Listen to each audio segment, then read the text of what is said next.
오늘 우리 주시는 하나님의 말씀은 로마서 8장 26절에서 27절까지 말씀입니다. 로마서 8장 26절에서 27절까지 있는 하나님의 말씀을 들으십시오. 이와 같이 성령도 우리의 연약함을 도우시나니 우리는 마땅히 기도할 바를 알지 못하나 오직 성령이 말할 수 없는 방식으로 우리를 위하여 친히 간구하시느니라. 마음을 살피시는 이가 성령의 생각을 아시나니 이는 성령이 하나님의 뜻대로 성도를 위하여 간구하심이니라. 아멘. 오늘 이 말씀은 로마서에 있는 말씀이죠. 로마서 8장에 있는 말씀인데요. 이 로마서는 이렇게 비유하곤 합니다. 성경을 이제 반지로 이렇게 비유하면은 로마서는 그 반지에 박혀 있는 보석 비유하곤 하고, 로마서 8장은 그 반지에 박혀 있는 보석에서 상도 빛나는 광채 그렇게 표현하고 하는데, 누군가가 정말 로마서를 사랑하는 분이 그렇게 생각을 했던 것 같은데요. 우리도 성경을 읽다 보면은 로마서가 정말 우리에게 특별하게 다가온다는 것을 깨닫게 되고, 또 로마서를 이렇게 쭉 읽다 보면은 로마서 8장이 정말 이렇게 반짝반짝 빛난다는 것을 느낄 때가 많습니다. 그래서 로마서 8장을 그래서 많은 그리스도인들이 암송하곤 합니다. 그래서 우리도 가능하면은 8장 이 말씀을 많이 읽으면서 암송할 수 있는 그 수준까지 이 말씀과 익숙해지면 참 좋겠다 하는 생각도 해보게 됩니다. 이 로마서 8장 어떤 말씀인지 좀 이해하기가 쉽지는 않습니다. 저도 로마서 이거 많이 읽고 또 많이 가르치고 이렇게 했는데요. 그리고 이 로마서 8장이 특별히 이제 중요하다고 해서 늘 8장 말씀 많이 보거든요. 근데 보면은 이렇게 어떤 때는 이제 8장 앞부분에서 은혜 받으면서 8장 전체 내용이 이런 내용이겠다 이렇게 이야기해요. 어떤 때는 로마서의 또 중간 정도에서 은혜 받으면서 로마서의 내용이 이런 내용, 8장 내용은 이런 내용이구나. 또 끝에 가서 또 은혜를 받으면 로마서 8장은 이런 내용이구나 하면서 그 8장에 대한 이해가 세월이 가면서 조금씩 바뀐 그런 경험이 있습니다. 그 최근에도 이 말씀을 보게 되면 생각보다 좀 쉽지 않은데요. 말씀 한 말씀은 이렇게 읽어보면 이해가 될 것 같아요. 그런데 사도 바울이 이 로마서 8장을 어떤 논리적인 어떤 그 근거 하에서 이렇게 전개하고 있는지 그것을 따져서 이렇게 읽어보면 생각보다 좀 어렵습니다. 로마서 8장에서 사도 바울은 과연 뭘 말하려고 할까? 오늘 우리 이제 이 말씀을 보게 되면 기도에 대해서 말씀해 주지 않습니까? 그래서 성령님은 우리의 기도를 도우시는 분이시다 이렇게 말씀하시죠. 그래서 이 말씀만 딱 보면은 우리에게 참 감동이 옵니다. 특히 우리가 기도를 잘하고 싶은 거죠. 성령님께서 원하시는 그런 기도, 하나님께서 원하시는 기도를 하고 싶은 열망이 늘 우리에게 있기 때문에 이 말씀을 보면은 우리가 성령이 우리의 기도를 도우셔서 우리가 하나님의 뜻을 따라서 기도할 수 있도록 인도해 가시는 분이구나 하면서 우리가 또 에베소서 말씀과 연결해서 성령의 충만함을 우리가 듣고 성령의 인도함을 받는 그런 기도 생활 잘 했으면 좋겠다 하고 이제 우리 마음에 큰 희망을 품곤 하는데 그런 생각들도 이 로마서에 포함되어 있는 거죠. 8장에.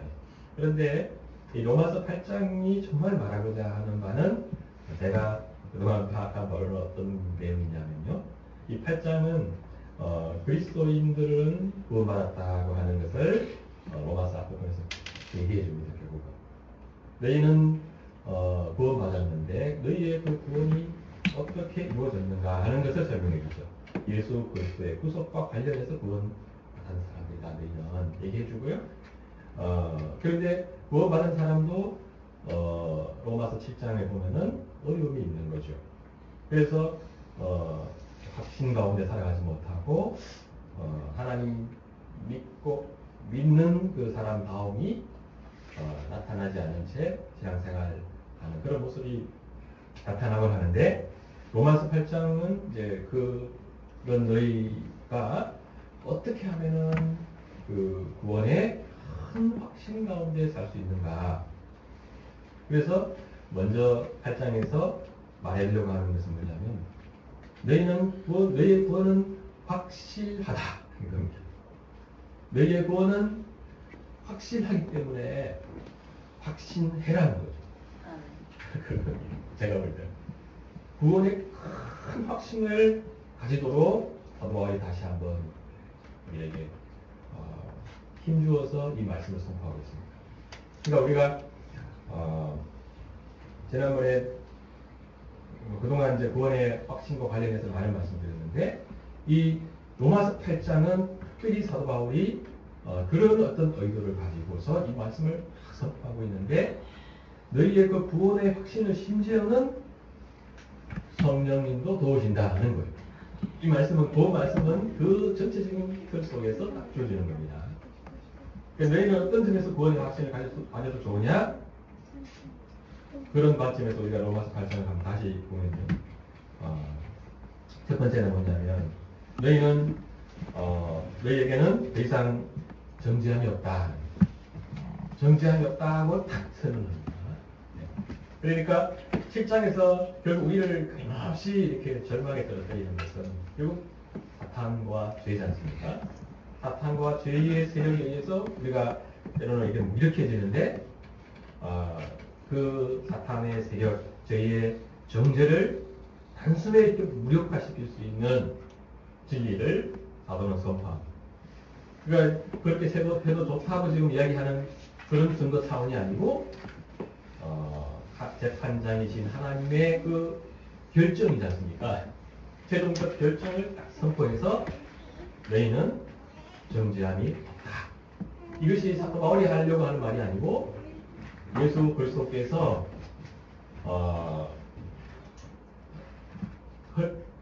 우리를 위해서 지불해 주신 모든 그 속죄 사역을 하나님께서 받으시고 만족하셨어요. 하나님. 만족하셨기 때문에 대가를 다 지불해서 이제 이 정도면 괜찮다고 하나님이 인정하신 거예요.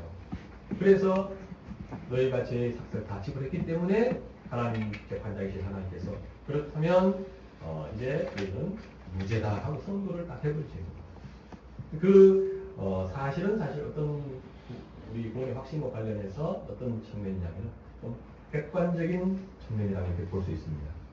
그래서 구원의 이 객관성, 예수 그리스도의 구속으로 말미암아 이루어진 이 우리의 구원의 영역입니다.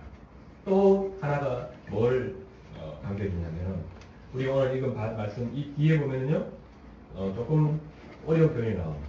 하나님께서 우리를 미리 아시고 우리를 정하시고 우리를 부르셨다. 예지, 예정, 부르심 이런 내용들이 나와요. 요 뒤에 보면요. 그러니까 이것은 뭐냐면 하나님께서 너희의 구원은 이미 창세 전에 하나님의 예정에 의해서 작정되었다는 거죠. 그러니까 그 객관적인 요소를 또 사도 바울이 얘기해 주는 겁니다. 그러니까 구원 확신하라 지금 이걸 이제 얘기하는 거죠. 그리고 그것만 있는 게 아닙니다. 구원받은 사람들은 어떤 사람들이냐? 구원받은 사람들은 9절을 한번 보십시오. 너희 속에 하나님이 영이 거하시는 사람이다 그래요. 그런데 그 영이 거하시는 사람들인데 우리가 그 영이 거하시는 사람은 어떤 사람이냐? 그리스도의 사람이라는 거예요. 그리스도의 사람. 구원받은 사람이라는 거죠. 그리고 이건 이제 우리에게 상당히 주관적인 영역에서 우리가 구원을 확신해도 된다고 하는 것을 조금 설명에 들어갑니다. 그러니까 성령이 너희 안에 계시면 그렇죠? 우리가 구원받은 사람이라는 걸 확신할 수 있는 거 아닙니까? 그런데 성령이 우리 안에 계시다고 하는 것을 우리는 확신할 수 있는 그런 것들을 많이 갖고 있거든요. 많이 갖고 있습니다. 심지어 이제 어떠냐면은 성령님께서 우리를 아까 우리 말씀처럼 도우셔가지고 내가 너와 함께한다. 내가 너에게 이렇게 등 돕고 있고 역사하고 있다고 하는 것을 아주 다양하고 풍성하게 이렇게 우리에게 가르쳐 주세요. 그것을 통해서 뭐냐면 우리는 내 안에 성령님이 계시는구나 하는 것을 확신하면서 최종적으로는 나는 정말 구원받은 사람이구나 확신할 수 있습니다. 지금 이제 사도 바울은 너희가 참으로 너희의 구원을 확신해도 좋다고 하는 것을 지금 얘기한다는 거죠. 그리고 또 이런 말씀도 있습니다. 14절에 보면은 이제 하나님의 영으로 인도함을 받는 사람은 곧 하나님의 아들이다. 너희가 그런 사람들 아니냐 그런 거죠, 그죠? 그러니까 너희는 하나님의 아들이다 하는 거예요. 그래서 그 예정에 관한 이야기도 해주고요. 그리고 로마서 8장에 보면 끝에 가서 최종적으로 사도 바울이 하고 싶은 말이 다 드러나죠. 내가 이제 확신하노니 하는 38절, 39절 사망이나 생명이나 천사들이나 권세자들이나 현재이나 장래이나 능력이나 높음이나 깊음이나 다른 어떤 피조물이라도 우리를 우주 그리스도 예수 안에 있는 하나님의 사랑에서 끊을 수 없느니라. 이 얘기를 한 번 더 하면서 그 말은 이게 하나님의 사랑에서 끊을 수 없는 이 성도의 견인, 우리 이제 교리적으로 그렇게 표현합니다. 성도의 견인, 하나님께서 택하신 자를 하나님의 그 나라 최종적으로 완성된 그 하나님의 나라에 이르기까지 하나님께서 우리를 보호하시고 인도하시고 그 때까지 그 구원을 완성시키신다고 하는 교리거든요. 성도의 견인.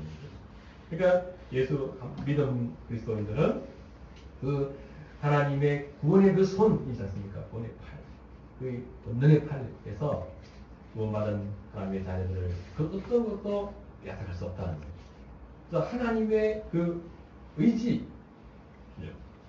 변하지 않는 의지, 또 사랑이 충만한 하나님의 의지, 그리고 권능이 충만한 전능하신 그 하나님의 능력으로 그 우리를 이렇게 구원을 탁 붙들고 있다고 하는 것을 사도 바울이 사실 이 8장에서 말해주고 싶은 거거든요. 그래서 너희의 구원은 확실하다. 그래서 너희의 구원을 확신하고 살아라 하고 지금 이 말씀을 드립니다. 그리고 여기에는 어떤 것이 있냐면 우리의 이 구원은 이제 점점 더 확신으로 또 나아가야 됩니다. 그렇죠? 구원은 구원의 확신을 사도 바울은 강조하면서 동시에 우리가 어떻게 하면은 더 큰 구원의 확신 가운데로 나아갈 수 있는지를 이 말씀에서 다 또 가르쳐주고 있는 거죠. 그래서 이제 우리의 구원을 우리가 한 번씩 생각해 보게 되는데 그리스도인들마다 구원을 확신하는 그 확신의 강도가요 다 달라요. 안타깝게 하나님이 은혜를 베푸신 것은 객관적으로 베풀어 주신 은혜는 다 똑같아요. 예수 그리스도를 통해 똑같이 베풀어 우리를 예정하셔서 우리를 부르셨거든요. 때가 되어서. 그런데 그것을 의식하는 우리는 주관적으로는 그 하나님의 은혜를 받아들이고 확신하는 그 정도가 다르다는 거죠. 그래서 거기에 대한 사도 바울이 문제의식과 싸움이 사실은 있는 거죠. 그렇기 때문에 이것을 다시 한 번 더 선포해 주시면서 너희의 구원은 확신해도 다 하는 것을 얘기해 주려고 하는 겁니다. 그래서 구원을 확신하는 것이 이것이 얼마나 이제 중요하냐면 첫 번째는 뭐냐면 우리가 구원을 확신하지 못하는 이 문제에 대한 다른 문제는 복음에 대한 이해가 부족해서 그런 경우가 많습니다. 네. 예수 그리스도께서 이루신 이 구속에 관한 사역들, 제가 그동안 조금씩 말씀드렸던 이런 것들을 생각보다 우리 교회의 그리스도인들이 잘 몰라요. 그러니까 하나님께서 예수 그리스도께서 십자가에 지실 때 하나님께서 예수 그리스도에게 진노를 이렇게 퍼부으셨다고 하는 거 있지 않습니까? 이것도 이해를 잘 못하시는 분이 많아요. 예수님이 십자가에 못 박히셨을 때 하나님께서는 우리에게 부어야 될 진노를 예수 그리스도에게 다 쏟아 부으셔가지고 그 이상 쏟아 부으셔야 할 진노가 남아 있지 않은 상태가 되어버리신 거거든요. 그러니까 예수 그리스도께서 우리를 대신해서 당하신 그 진노가 얼마나 그저 무시무시한 것을 생각해 보면서 그래서 모든 진노를 다 쏟으셨다고 하는 것 그래서 우리가 받아야 될 진노가 없다고 하는 것을 인식하는 것도 대단히 중요한 것이죠. 그리고 우리 대신해서 그리스도께서 받으신 그 진노가 어떤지를 우리가 잘 생각해 보면 우리 그리스도께서 우리를 위해서 베풀어 주신 은혜가 얼마나 큰가 하는 것을 생각하게 되거든요. 그러니까 이 구속에 관한 많은 이 중요한 진리들을 하나하나 이렇게 우리가 생각하면서 그것을 깊이 묵상하면서 결국은 하나님께서 우리에게 주신 구원의 은혜가 어떤지를 우리가 풍성하게 좀 아는. 그래서 반드시 어떤 부분이 필요하냐면 지식이 필요해요. 그죠? 그래서 왜 과거에 하나님께서 그 많은 짐승의 피를 흘리셨는지, 왜 피를 요구하시는지 이런 것들 딱 우리의 거기에 대한 공부가 이제 필요하고 예수님께서 그 하나님께서 예비하신 속죄를 위해서 예비된 어린 양이라고 하는 그 어린 양으로서 유월절에 이렇게 돌아가셨고 그 유월절에 죽으셨을 때 과거에 이스라엘이 출애굽할 때 유월절에 있었던 그 구원의 역사 그것이 예수 그리스도의 그 유월절 어린 양으로서 죽으시는 그 죽으신 피 흘림의 그림자구나 모형이구나 하는 것도 이렇게 생각하면서 그 예수님의 그 죽으심을 우리가 또 풍성하게 또 이해하고 그러지 않습니까?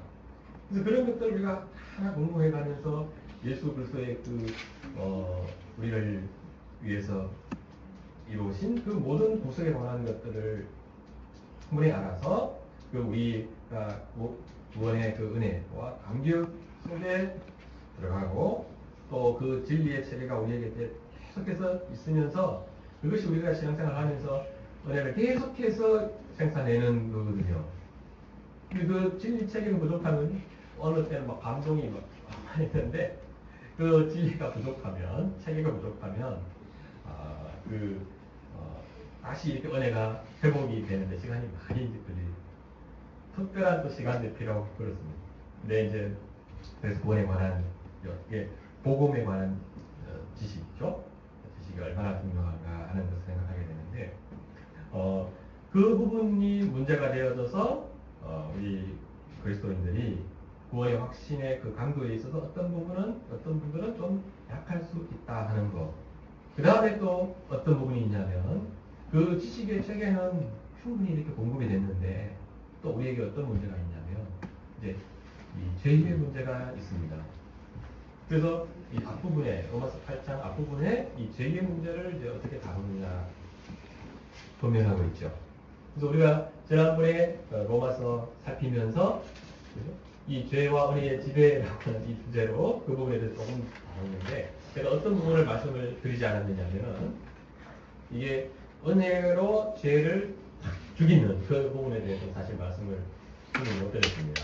사실 그 부분에 대해서 해야 될 말씀이 많은데 시간이 이제 그 설명하면서 여기까지 하기에는 좀 너무 내용이 많겠다 싶어가지고 말씀을 안 해줬었는데 그래서 로마서 8장 앞부분에서 사도 바울이 사실은 말씀을 6장에서 하고 싶었던 내용이 8장에서 좀 더 분명하게 말씀되어지고 있는 것을 보게 되거든요. 그러니까 바울이 뭘 말하고 싶었냐면 우리가 구원의 확신 가운데 거하는 데 있어서 끊임없이 우리가 그 확신에서 떨어지게 하고 하나님의 은혜에서 멀어지게 하는 이 죄의 문제를 너희가 다루려고 할 때 이 너희의 죄는 1차적으로 뭐냐면 너희 스스로 해결할 수 없다 하는 것을 얘기를 해줍니다. 너희 스스로 이 죄 문제를 해결할 만큼 이 죄라고 하는 것이 그렇게 만만한 세력이 아니다는 것을 인식을 하게 해요. 이 죄는 뭘로만 약화되느냐? 성령의 능력을 통해서입니다. 정확하게 뭘로 약화되느냐? 하나님의 은혜를 통해서만 약화된다는 거죠. 그래서 이 너희의 죄 문제를 다루려고 할 때 우리 그리스도인들은 이제 그 부분에서 사실은 익숙한 그것을 다룰 줄 아는 잘 다룰 줄 아는 아주 숙련된 사람들 돼야 되거든요. 그 부분을 다루는 데 있어서 전문가가 돼야 돼요. 그래서 죄가 탁 들어오면은 그 죄를 어떻게 생각하냐면 보통 죄가 들어오면요. 죄는 제가 마치 이렇게 하나가 된 것처럼 딱 인식하게 합니다. 그러니까 즉각적으로 죄가 들어오면은 그래 나는 죄인이지. 죄와 나를 하나로 만들어버려요. 근데 죄가 딱 들어올 때 우리는 그 순간에도 어떤 생각을 가지고 있어야 되냐면 여전히 우리는 하나님 앞에 의로운 사람이라는 거죠. 죄를 아무리 지어도 하나님 앞에서 하나님께서 나를 의롭게 해주셨다고 하는 그 진리는 불변한 진리입니다. 불변한. 그래서 그 순간에도 나를 하나님 앞에서 아들이라고 하는 것을 우리가 다시 한번 고백하는 거죠. 그것을 죄에게 주장을 해야 돼요. 나는 그래도 하나님의 아들이다. 나는 그래도 하나님 앞에 정죄함이 없다고 하는 것을 다시 한번 그것을 붙드는 거예요. 즉각적으로 그걸 붙들어야 됩니다. 그러면 이거 너무 뻔뻔한 거 아닌가 이게 뻔뻔한 거 같잖아요. 그리고 왜 그렇게 생각해야 되냐면 우리가 하고 싶은 것은 그 순간에 회개하는 거 아닙니까? 그때 회개하고 싶어서 내가 막 나를 그러면 안 된다고 나를 막 질책하면서 하는 거잖아요. 제발 좀 정신 차리라 회개해라 하고 나한테 막 그렇게 말하고 싶잖아요. 근데 우리가 그 순간에 왜 그 하나님의 의를 붙들어야 되냐면요. 우리를 회개하게 하는 것은 성령님만이 하실 수 있어요. 그러니까 내가 아무리 나를 질책해도 내가 회개할 수 있는 게 아니거든요. 그래서 그래요. 그래서 다시 진리를 붙들어야 돼요. 그래서 예수님이 우리에게 베풀으신 그 구속의 은혜를 그 객관적인 그 베풀으신 사실들을 다시 생각해요. 그리고 그 은혜 그것을 통해서 나에게 베풀으신 은혜를 다시 생각하면 그 은혜가 어느 순간에 힘을 얻어요. 그죠? 은혜가 점점 힘을 얻으면서 우리 안에 있는 이 죄로 인해서 우리 안에 이 부패성이 힘을 잃게 되거든요. 그래서 약화돼요. 힘이 약화돼서 이게 우리에게서 좀 이렇게 멀어지고 우리 마음에 하나님의 은혜를 더 사모하게 하는 부드러운 마음. 그 성경의 살과 같은 마음을 우리 살과 같은 그런 마음을 주세요. 그러니까 하나님의 말씀을 들으면 그 말씀이 금방 막 스포츠처럼 쑥 나의 마음에 들어오는 거예요. 그런 일들을 누가 이루시냐? 성령님께서 하신다는 거죠. 그래서 우리는 왜 먼저 뭐냐면 하나님의 말씀 앞에 나아가는 거죠. 그 진리 앞에 나가는 겁니다. 진리 앞에 나아가서 주님께서 베풀으신 진리를 우리가 더듬고 묵상하고 이렇게 하는 거예요. 우리가 하는 건 그 정도밖에 할 게 없어요. 우리가 막 은혜를 우리가 생산낼 수가 없잖아요. 하고 싶은데 은혜 받고 싶어요. 저도. 그런데 안 돼요. 그냥 묵상하고 주님께 기도해요. 주님 도와주십시오. 은혜를 베풀어 주십시오 하면은 우리 주님이 얼마나 자비로우신 분인지 몰라요.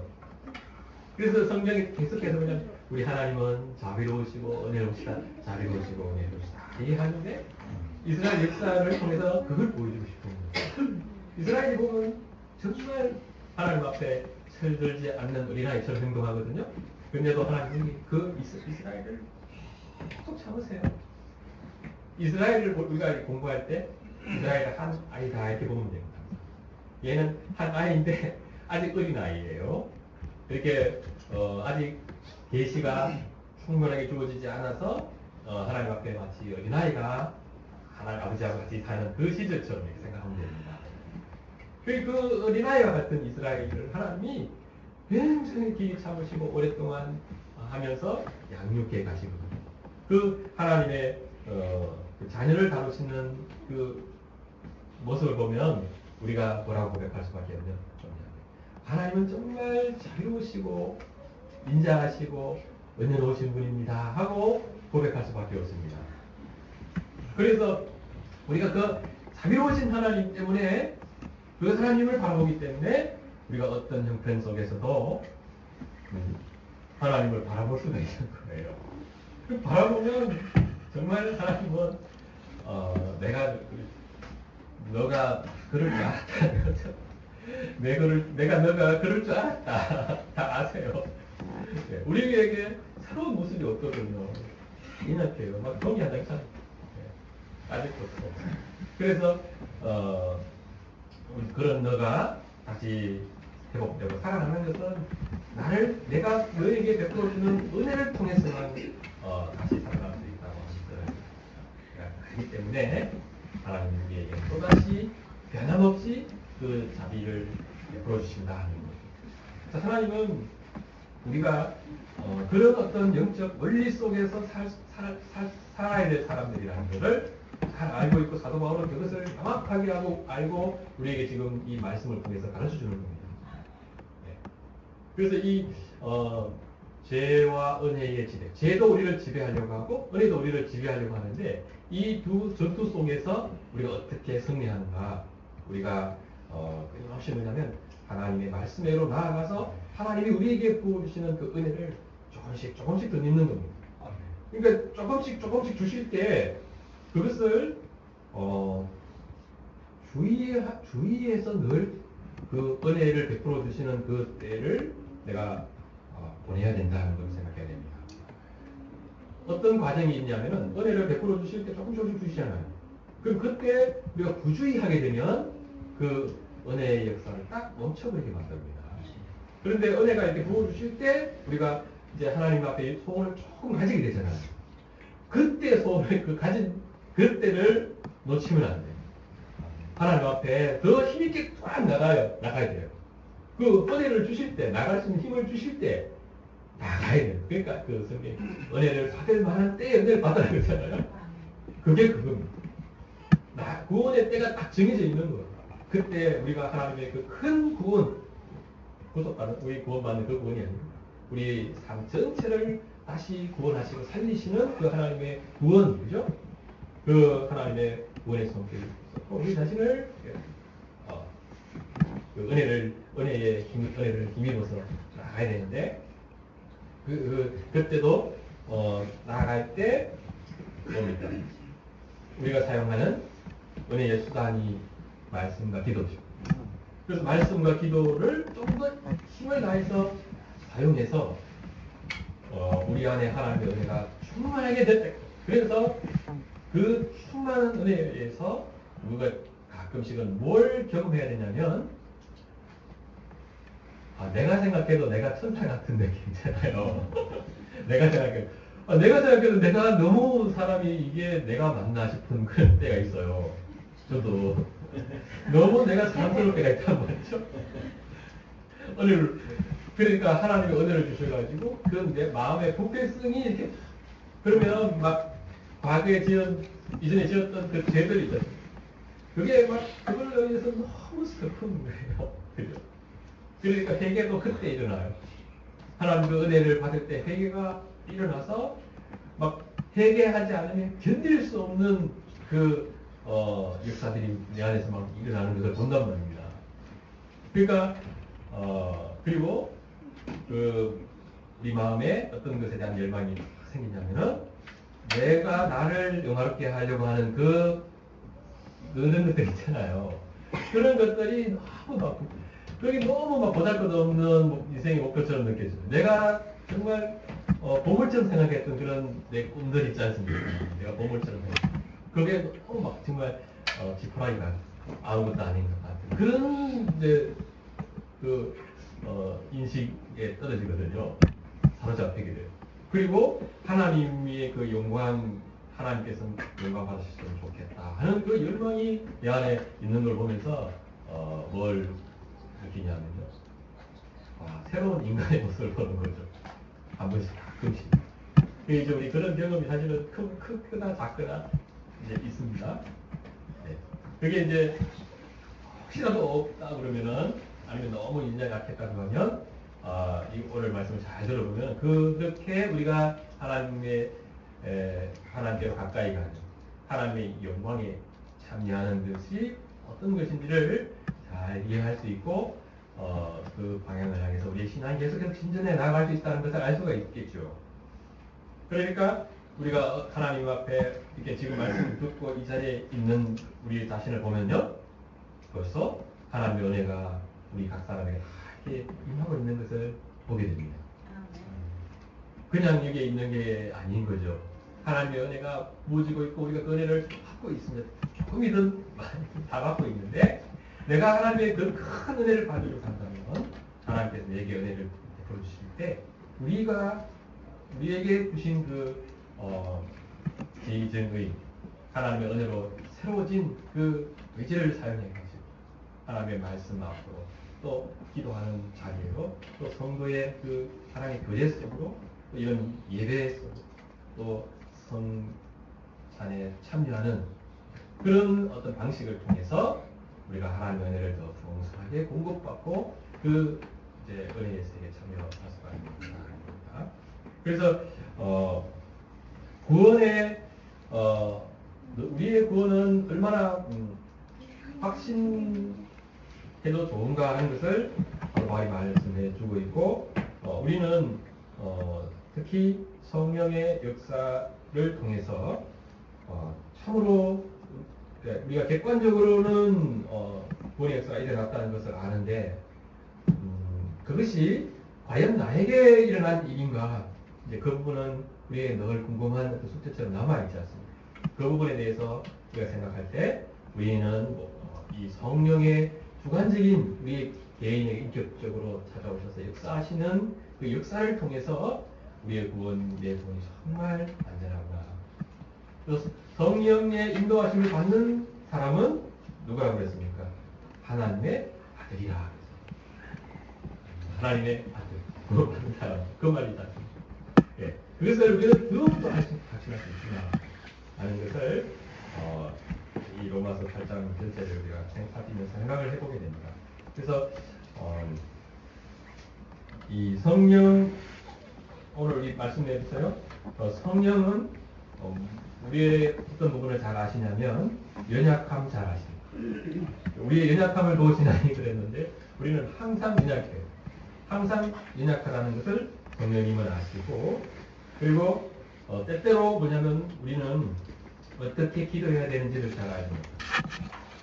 그러니까 결국 성령님께서 우리 속에 계셔서 우리와 풍성한 사귐을 가지려고 하시는 거거든요. 우리와 교제하시려고 하는 건데요. 그 풍성한 사귐이 일어나야 되는데 그 사귐이 일어나게 하도록 하기 위해서 주님께서 우리에게 풍성한 은혜를 이제 베풀어 주시는데요. 우리가 그 은혜의 수단에 이렇게 참여할 때 잘못하는 문제를 여기서 한 번 더 지적을 해주는 겁니다. 그러니까 잘못한다기보다는 연약하다고 말하는 게 맞겠죠. 우리가 연약해서 이제 하나님의 은혜에 말씀에 참여하고 성도의 교제에 참여하고 이 기도라고 하는 이 수단에 딱 참여하는데 우리의 연약함이 있다는 거죠. 어떤 연약함이 있냐면은 은혜의 수단이라고 해서 이제 기도를 열심히 하지 않습니까?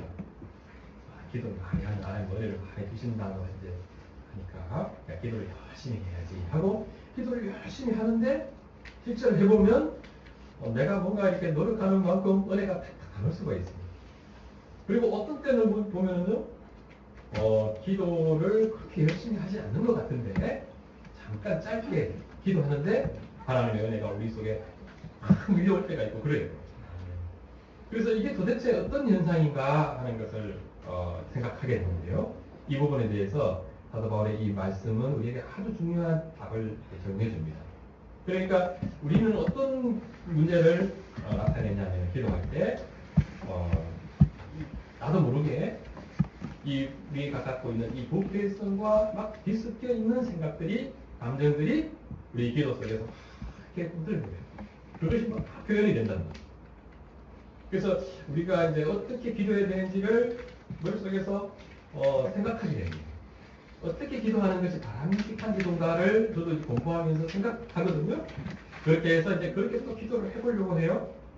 하면은 막 기도하는 내용은 다 맞는 말인 것 같은데 별로 은혜는 없어. 은혜가 안 되는 거예요. 그 마음이 어떤 것이 있냐면 나도 모르게 나는 하나님 앞에 제대로 이렇게 기도하는 거야. 그 마음이 높아져 있는 거예요. 그러니까 우리는 그렇게 연약한 거예요.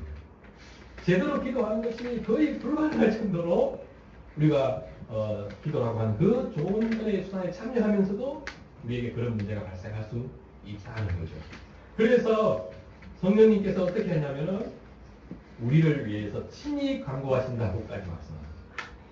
그러니까 이 말씀은 어떤 부분에서 사실 더 강조점이 있냐면은 우리는 가만히 있어도 성령님은 막 기도를 하니까 성령님이 기도하니까 나는 기도 안 해도 된다. 되겠구나.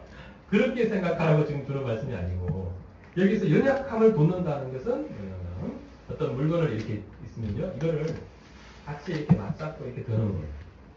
그러니까 성령님께서 주로는 어떤 것을 하시냐면은 우리가 기도할 때 우리가 기도를 막 이렇게 하게 하세요. 은혜를 주셔가지고 잘못된 기도도 많이 하게 하시고 그래요. 그래서 또 은혜를 주셔가지고 내가 또 잘못된 걸 깨닫게 해주시고 바르게 기도하는데 때로는 내가 교만하구나. 왜 이렇게 은혜가 안 되지? 그러면 보면요. 내가 교만하구나. 내가 생각하는 것보다 내가 아주 우리 내 안에 역사하는 이 지혜가 민첩하다는 것을 생각하게 됩니다. 그래서 그 어려움을 겪기는 하는데 그 성령님께서 그 때를 따라 우리에게 은혜를 베풀어 주셔가지고 사실 어느 정도의 은혜냐 보면요. 우리 각 사람에게 필요할 만큼 딱 맞는 은혜를 참으로 인격적으로 주신다는 거죠. 그렇습니다. 그래서 우리가 은혜 더 많이 받을 준비가 되면요. 또 은혜를 더 많이 주시고 우리가 은혜를 여기서 더 받으면 안 되겠다 싶으면 그럼 주세요. 이 은혜라고 하는 것은 하나님의 영광이거든요. 영광이 우리에게 같이 임하는 거예요. 진짜. 그래서 은혜를 너무 많이 주면요. 죽어요. 은혜를 너무 많이 받으면 진짜 심장이 딱 멈출 수가 있습니다. 이렇게 되죠. 우리가 너무 좋은 소식도 갑자기 들으면 쓰러져요. 막 너무 기쁜 소식 들으면 쓰러진다니까요. 심장이 좋아서 심장이 멈춰버려요. 그만큼 하나님이 우리에게 주시는 그 은혜일까요? 그 영광이 아주 강렬하거든요. 그래서 그 하나님의 영광을 직접 우리 국별성을 갖고 이렇게 딱 보면요. 그 너무 영광스러워서 충격에 받아서 그냥 그 자리에서 쓰러졌어요. 그렇다는 것을 하나님의 은혜를 받으면서 이제 우리 그런 것도 깨닫게 되는 겁니다.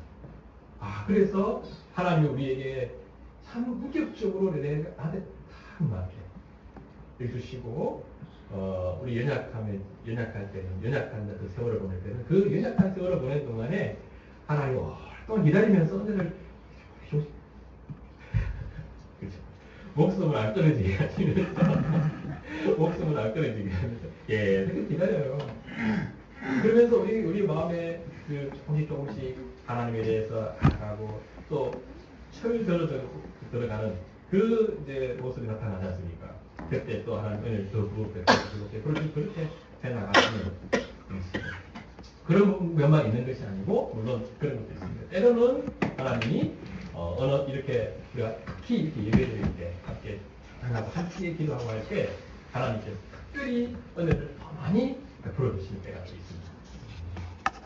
그게 어떤 우리가 하나님 이런 분이다 하고 이렇게 딱 생각하기가 쉽지 않은 면이 있습니다.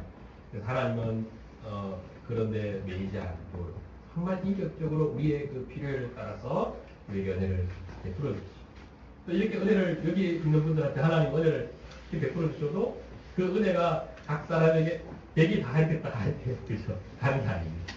네. 필요에 따라서 다 이렇게 거두는 거예요. 우리 일용할 양식 이스라엘 백성들이 필요한 만큼 다 거두게 하셨잖아요. 인격적 그렇게 하십니다. 그런 하나님의 은혜 역사들이 우리 교회 속에 있잖아요. 네. 특히 하나님은 우리가 이제 은혜의 수단이라고 하는 거죠. 네. 우리 일반 은총의 영역 속에서도 그리고 또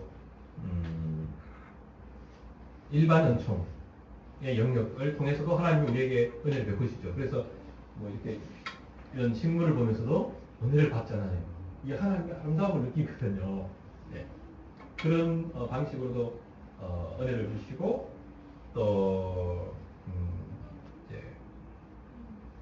그런데 하나님께서 그 은혜의 수단이라고 하는 이 방식을 통해서는 하나님의 은혜를 더 풍성하게 내려주겠다고 하는 것이 하나님의 약속입니다. 그래서 우리가 하나님의 말씀과 기도 외에 이런 일반 은총의 영역을 통해서도 하나님의 은혜를 누리고 사는데, 특별히 하나님의 그 특별 계시, 특별한 그 은총을 베푸시는 수단에 참여할 때 하나님이 베풀어 주시는 은혜가 특별하다는 것을 또 생각하면서 우리가 하나님의 말씀과 기도에 참여하는, 그리고 이런 예배에 참여하고 교제에 참여하는 것은 여전히 이제 중요하게 생각을 해야 되는 거죠. 그런 부분들도 생각하게 합니다. 그래서 이 26절, 27절을 우리가 이해할게요.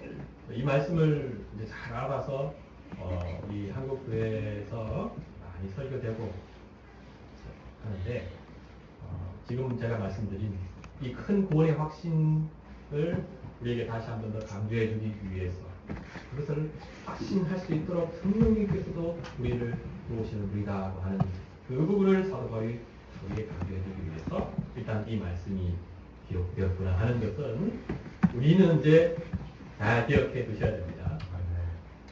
그리고 우리가 구원에 대한 이 큰 확신이 있으면요, 그 은혜의 뿌리가 하는 거 아닙니까?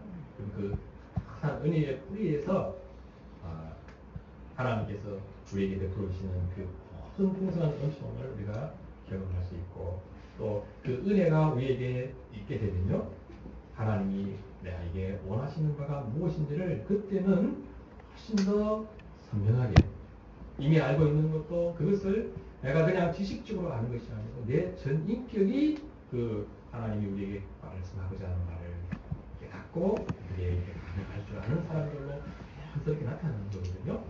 근데 그렇게 그런 것을 꼽히게 하는 그 탄탄한 이 뿌리가 뭐냐면은 우리의 구원이, 나의 이 구원이 정말 확실하고 확신해도 좋다고 하는 것을 다시 한 번 더 잘 생각할 수 있으면 좋겠습니다. 그래서 이런 기도의 수단에 우리가 잘 참여하는 것을 통해서도 끊임없이 우선적으로는 뭐냐면 하나님께서 내게 베풀어 주신 이 구원의 은혜가 나에게 얼마나 확실한가 하는 것을 다시 한 번 더 생각하고 그 은혜를 흔적히 회복하는 그런 쪽으로 기도라고 하는 것을 먼저는 잘 사용했으면 좋겠습니다.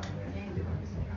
거룩하신 아버지 하나님, 오늘 로마서 말씀에서 하나님께서 우리에게 베푸신 구원의 은혜가 얼마나 큰지에 대해서 다시 생각하게 되고, 또 우리가 그 구원 받은 하나님의 백성이라고 하는 것을 다시 한번 신기해 해주시고, 또 그 은혜가 우리를 끊임없이 살리고 우리를 하나님의 그 뜻과 영광 가운데로 인도한다고 하는 것을 다시 한 번 더 생각하게 됩니다. 아버지 하나님, 우리 교회 속에 복음의 말씀이 더 힘있게 선포되게 해주시고 큰 그 구원의 은혜 가운데 우리 세상을 깨는 모든 성도들이 함께 나아갈 수 있도록 은총을 더하여 주시옵소서. 그 은혜를 저희가 풍성히 누릴 때에 하나님 아버지, 우리 안에 주께서 충만히 더하시고 우리가 가야 할 길로 우리를 친히 인도하시고 우리의 필요를 또 채워가시며 하나님의 더 큰 은혜와 그 영광을 드러내는 분이 우리 하나님이십니다. 그 하나님의 은혜의 역사가 우리 가운데 충만히 나타나게 하여 주시옵소서. 예수님의 이름으로 기도합니다. 아멘.